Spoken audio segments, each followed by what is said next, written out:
ఏలైనగా తాను నీ పితరులతో ప్రమాణం చేసిన. రెండో మాట చదవమ్మా, రెండో మాట. సంపాదించుకొనుటకై మీకు సామర్థ్యము కలుగజేయవాడు ఆయనే. దేవుడు సామర్థ్యం ఇస్తేనే నువ్వు ఉద్యోగం చేసుకోగలవు. దేవుడు సామర్థ్యం ఇస్తేనే నువ్వు ఆఫీస్కి వెళ్ళగలవు. దేవుడు సామర్థ్యం ఇస్తేనే నువ్వు వ్యాపారం చేయగలవు, నువ్వు కదలగలవు.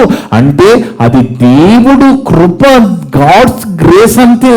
అప్పుడు నువ్వు కష్టపడుతున్నప్పుడు, నువ్వు పని చేస్తున్నప్పుడు దేవుని యొక్క సహకారం నీకు ఉంటుంది కనుక నువ్వు డబ్బు సంపాదించుకునే అవకాశము ఉంటుంది దేవుని బిడ్డలు. కానీ ఆ సామర్థ్యం ఇస్తుంది దేవుని అనే ఆలోచన నీకు ఉండాలి.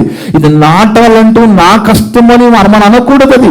అది దేవుడిచ్చే సామర్థ్యం, అది దేవుడిచ్చిన ఆరోగ్యం, అది దేవుడిచ్చిన తెలివితేటలు. ఏదున్నా దేవునికి కృతజ్ఞతాస్తులు చెల్లించాలని మనం గతంలో మాట్లాడుకున్నాం కదా. అది దేవుని చిత్తమే ఉన్నది. ప్రతి విషయంలో ఈరోజు బ్రతికున్నామంటే దేవునికి స్తోత్రాలు చెల్లించే భద్రమై ఉన్నాం. ఎందుకంటే చాలా మంది లేరు, ఈ క్షణానికి చాలా మంది లోకంలో లేరండి. కానీ మనమున్నాం. మనం ఎందుకున్నాము?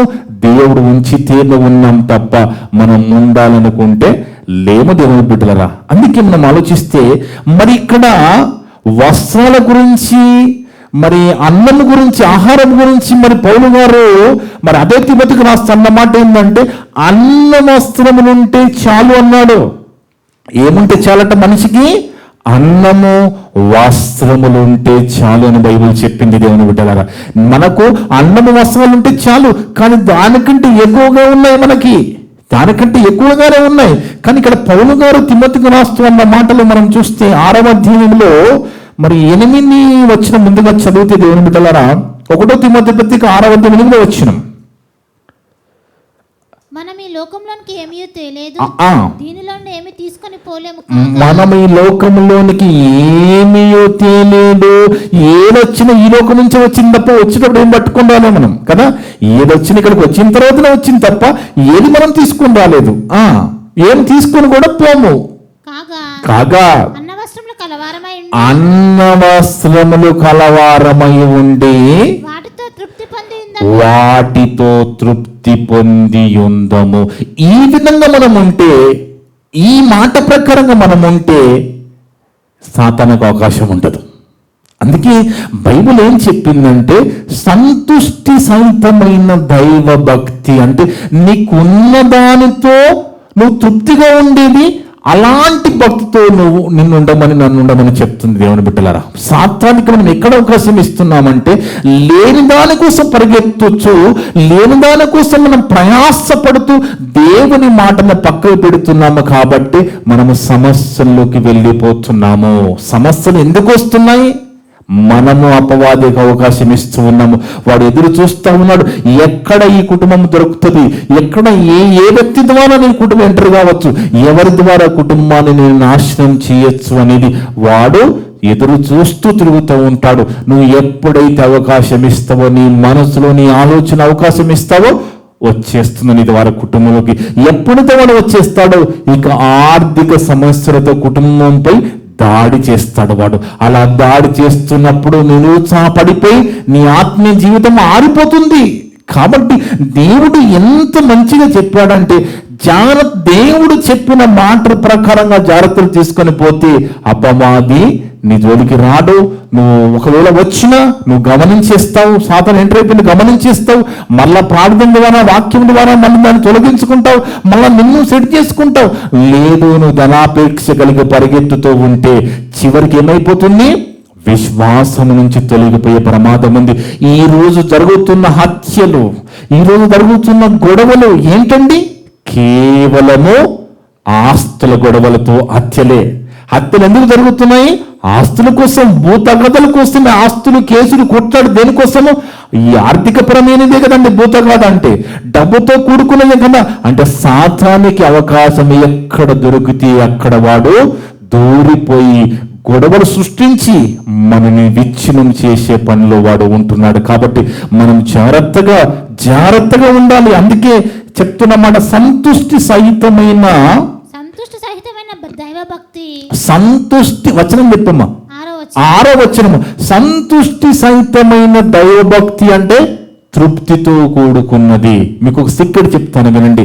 మీరైనా నేనైనా సంతోషంగా ఉండాలంటే మనకంటే పైవారిని చూస్తే మనం సంతోషంగా ఉండలేం. మనకంటే గొప్పవారిగా ఆర్థికంగా ఉన్న వాళ్ళు చూస్తే మనం సంతోషంగా ఉండలేము.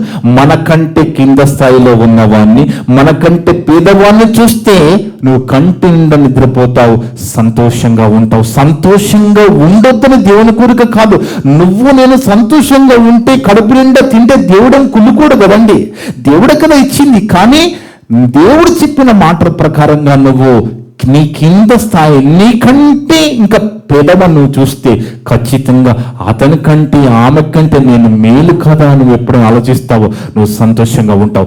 ఎప్పుడైతే నీకంటే పై వాళ్ళని నీకంటే ధనవంతులను చూస్తావో ఖచ్చితంగా సాతానికి అవకాశం దొరుకుతుంది. ఇక నేను ఏం చేస్తుంది? ధనం కోసము పరిగెత్తిచ్చేస్తుంది దేవుని బిడ్డలు. అందుకే సంతుష్టి సహితమైన దైవభక్తి గొప్ప లాభ సాధనమై ఉన్నది.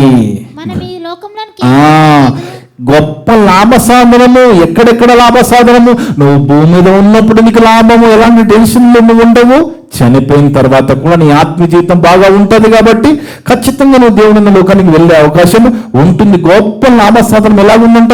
సంతుష్టి సహితమైన దైవభక్తి గొప్ప లాభ సాధనమే ఉన్నది. అందుకే పేతురు గారు రాస్తూ ఒక మంచి మాట, పేతురు రాసిన మాట మనం చదివితే 1 పేతురు పత్రిక 3వ అధ్యాయము 3-4 వచనం మనం చదివితే దేవుని బిడ్డలారా, 1 పేతురు పత్రిక 3వ అధ్యాయము 3-4 వచనాల్లో ఇక్కడ అలంకరణ గురించి రాయబడిన మాట. దేవుడు ప్రతి విషయాన్ని బైబిల్లో రాశాడండి. మనం వేసుకునే బట్టల కానించి, తినే తిండి కానించి, మన ప్రవర్తన, మన ఆలోచన, మన చూపు, మన నడవడిక, ప్రతి విషయంలో దేవుడు రాయించాడు.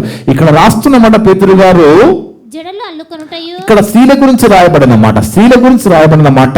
జడలు అల్లుకొనుటయో, బంగారు నగలు పెట్టుకొనుటయో, వస్త్రములు ధరించుకొనుటయో, అను వెలుపటి అలంకారం. అంటే చాలా మంది ఎవరికో చూపించుకోవాలని, ఎవరో ఏమో అనుకుంటారని అప్పులు తీసుకొనుకుంటా ఉంటారు పాపము. ఎందుకంటే ఎవరికో చూపించుకోవడం ఎందుకు? అప్పుడు నీకైతుంది కదా, నీకు ఆర్థిక సమస్య వస్తుంది కదా. ఎవరికో చూపించుకోవడానికి కాదు, వస్త్రాలు మనల్ని కట్టుకోమని దేవుడు చెప్పాడు. ఎందుకు? ఈ దేహాన్ని కప్పుకోవడానికి. ఇది వెలకల వస్త్రమా, మరి మామూలుగా చీపు వస్త్రం అనేది కాదు. ఇక్కడ ఈ దేహాన్ని కప్పుకోవడానికి వస్త్రాలు ధరించుకోమన్నాడు. ఇక్కడ మాట్లాడుతున్న మాట బయటకు చూపించడానికి జడలు, బయటకు చూపించడానికి బంగారు ఆభరణాలు, వస్త్రాలు వద్దు తల్లి.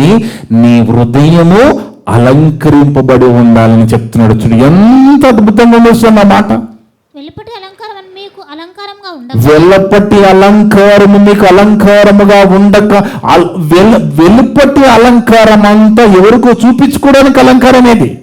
ఎవరికో చూపించుకోవడానికి అలంకారం అది, నీకోసం కాదది. ఖచ్చితంగా నువ్వు ఒక మంచి కాస్ట్లీ డ్రెస్ వేసుకుంటున్నావు, మంచి చీర కట్టుకుంటున్నావు, ఒక ఆభరణం వేసుకుంటున్నావు అంటే ఎవరినో మెప్పించడానికి, ఎవరో నిన్ను చూడాలని, బాగుందనాలని కదా. అవన్నీ వట్టికే వస్తాయండి. మరి దానికోసం ధనం వెచ్చించాలి, నీ కష్టాన్ని వెచ్చించాలి కదా. అందుకే అలాంటి అలంకరణలు నీకు వద్దు, అలాంటి షోపుట్టప్పులు మనకు వద్దు తల్లి అని చెబుతూ, సాధువైనట్టు మృదువైనట్టునైనా గుణమను అక్షయ అలంకారం. మంచి గుణము చాలను. నువ్వు బాహ్య అలంకారాలు దేవుడు అస్సలు చూడడు. దేవుడు హృదయాన్ని చూస్తాడు. లోకానికి కూడా అలాంటివి చూపించుకోకు. మంచి సాధువు, మంచి సాఫ్ట్ నేచర్ అనేది గుణమని అలంకారము. మీ హృదయం అంతరంగ స్వభావమును మీకు అలంకారముగా ఉండవలను. స్త్రీలకు ఎలాంటి అలంకారం ఉండాలంట? హృదయం అని, మంచి గుణమని, మంచి సాధువైనట్టి అలంకారం ఉండాలి తప్ప బయటికి చూపించుకునే అలంకారము వద్దు అని రాశాడు దేవుని బిడ్డలు. మనం ఆలోచిస్తే, ఎందుకంటే చదవం, అది దేవుని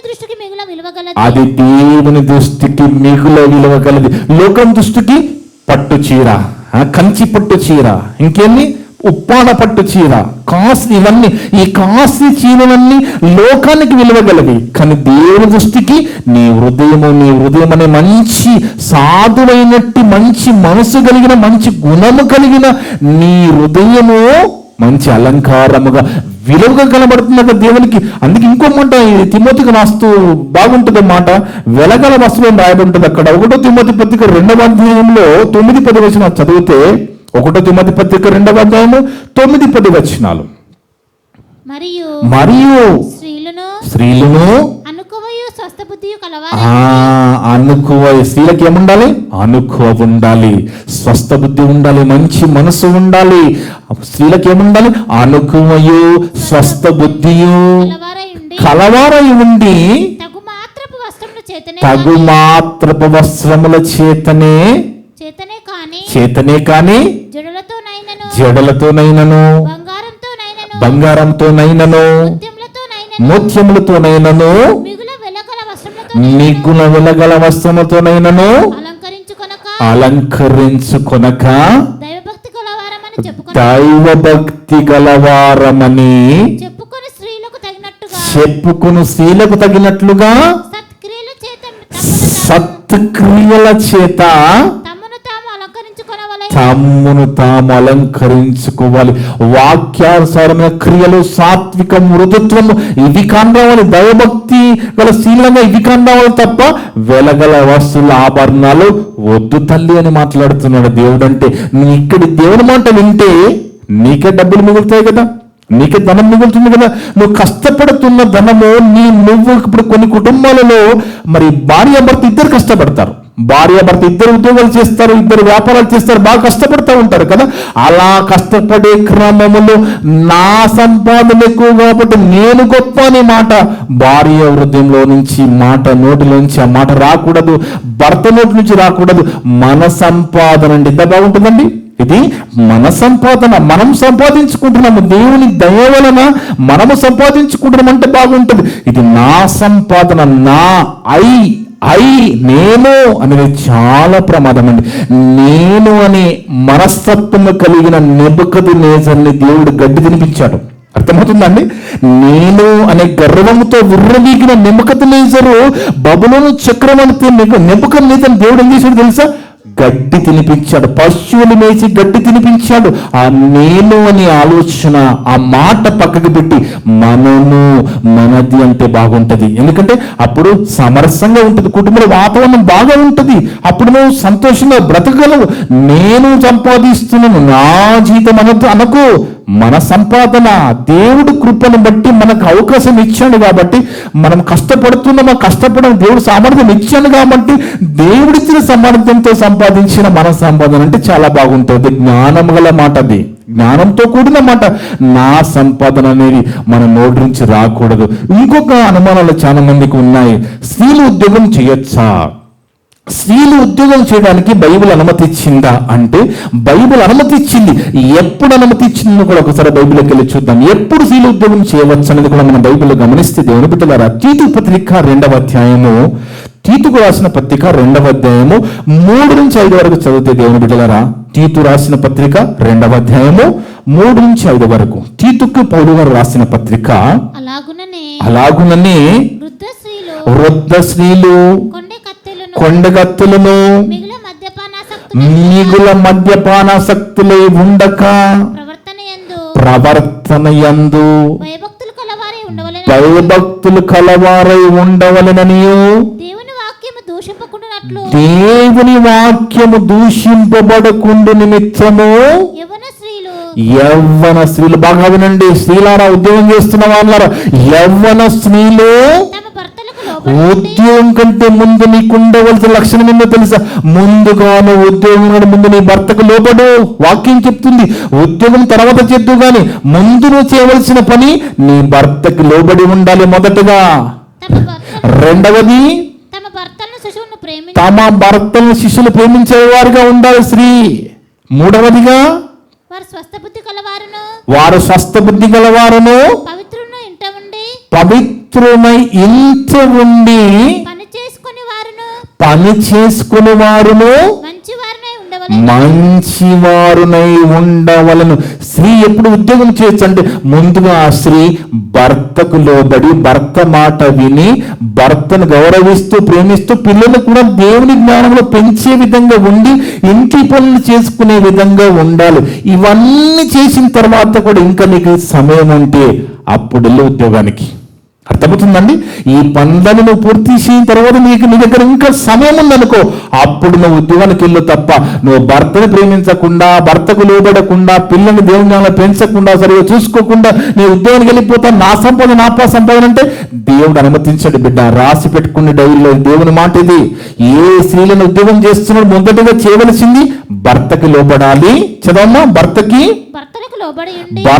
లోబడి ఉండి తమ భర్తలను శిశువులను ప్రేమించువారును స్వస్థ బుద్ధి గలవారును పవిత్రుల్ని ఇంట ఉండి పని చేసుకుని వారును మంచివారునే ఉండవలెనని బుద్ధి చెప్పుచు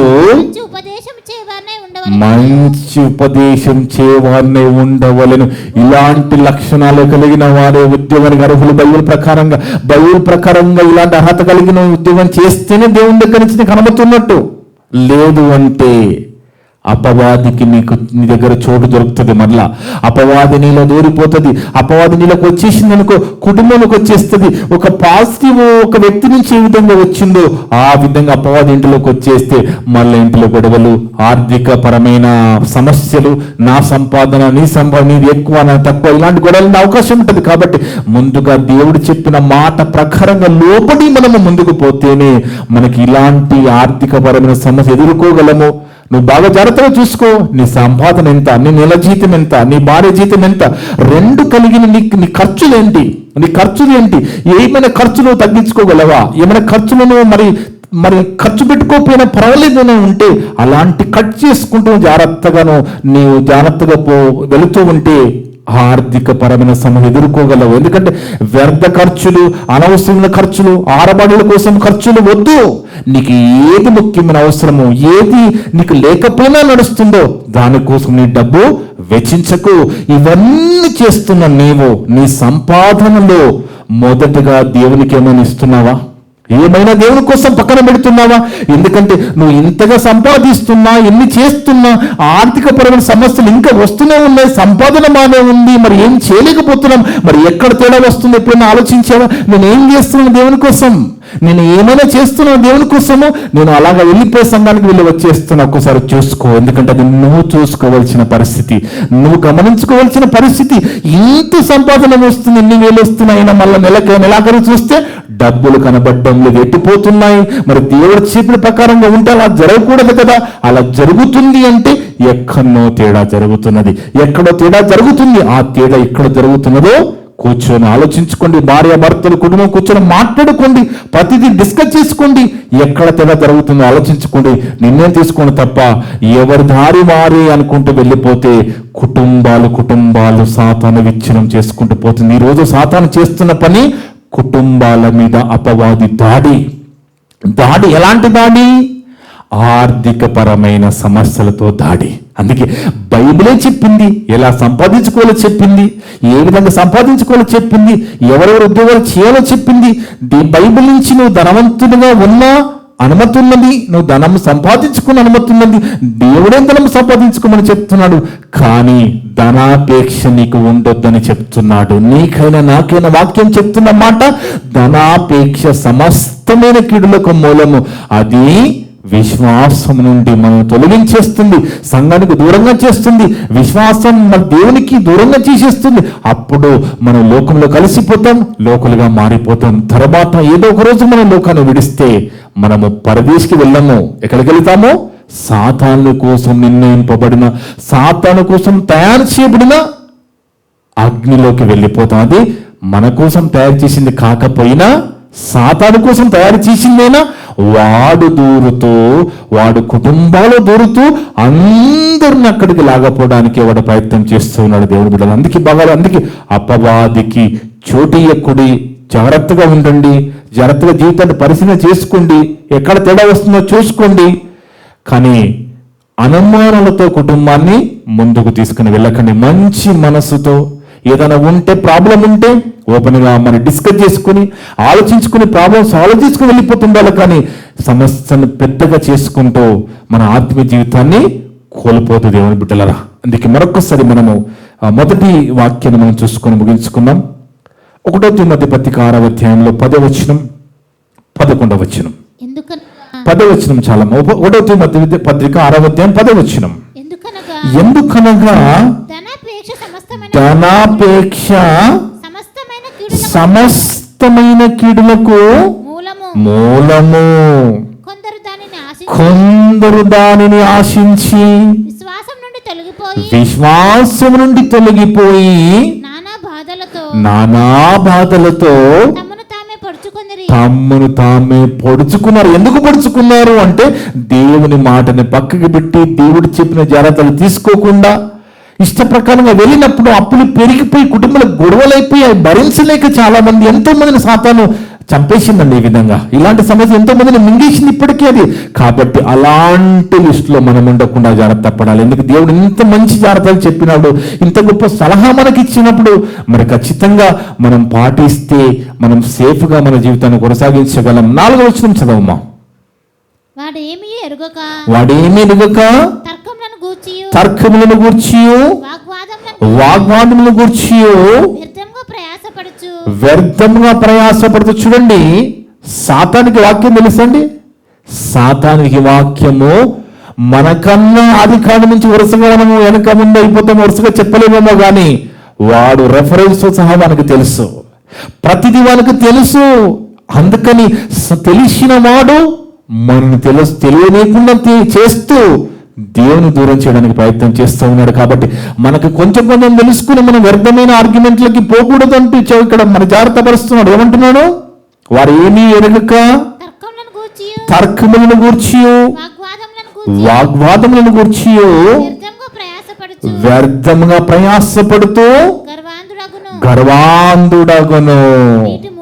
వీటి మూలముగా అసూయ, కలహము, దూషణలు, దూరానుమానములను చెడిపోయిన మనస్సు గలవారై చెడిపోయిన మనస్సు కలిగి సత్యహీనము. సత్యహీనులు అంటే సత్యహీనులు, సత్యానికి దూరం అయిపోతారు. ఇక సత్యహీనులై దైవభక్తి లాభ సాధనం అనుకుని మనుషుల వ్యర్థ వివాదముల వలన వివాదములు కలుగుచున్నవి. ఇలాంటి వారి వలన వివాదాలు కలుగుతాయి తప్ప ఆర్గ్యుమెంట్ చేసే వాళ్ళకి ఉపయోగం లేదు, దేవునికి అంతకన్నా ఉపయోగం లేదు, చేస్తున్న వాళ్ళకి అంతకన్నా ఉపయోగం లేదు. అందుకే చివరికి ఒక ఆయన ప్రార్థన చేశాడు బైబిల్. ఒక ఆయన ప్రార్థన, ఆ ప్రార్థనలో మనమైతే ఆ ప్రార్థన చేయలేమో కానీ ఆయన చేసిన ప్రార్థన ఒకసారి మనం చూస్తే చివరిగా ఈ వాక్యం చూసుకొని ముగించుకున్నాం. సామెత గ్రంథము 30వ అధ్యాయము. సామెత గ్రంథం 30వ అధ్యాయంలో ఆగూరు చేసిన ప్రార్థన ఇక్కడ చూడండి. యాకే కుమారుడైన ఆగూరు పలికిన ప్రార్థన, చేసిన ప్రార్థన ఒకసారి మనం చూద్దాం. సామెత గ్రంథం 30వ అధ్యాయము 7 నుంచి 9 వరకు అమ్మా. దేవా నేను నీతో 2 మనవులు చేసుకొని నాకు 2 మనవులు ఉన్నాయి తండ్రి నీ దగ్గర. దేవా నీతో నేను 2 మనవులు చేసుకుంటాను. ఏంటంటే నేను చనిపోకముందు వాటిని నాకు అనుగ్రహించును, వ్యర్థమైన వాటిని అబద్ధములను నాకు దూరముగా ఉంచు. అబద్ధాలు బైబిల్లో లేనివి, ఇంకా వేరే రకమైన అబద్ధాలన్నీ కూడా నాకు వద్దు, వ్యర్థం పనికిరాని నాకు వద్దు తండ్రి, నాకు దూరం చేయి.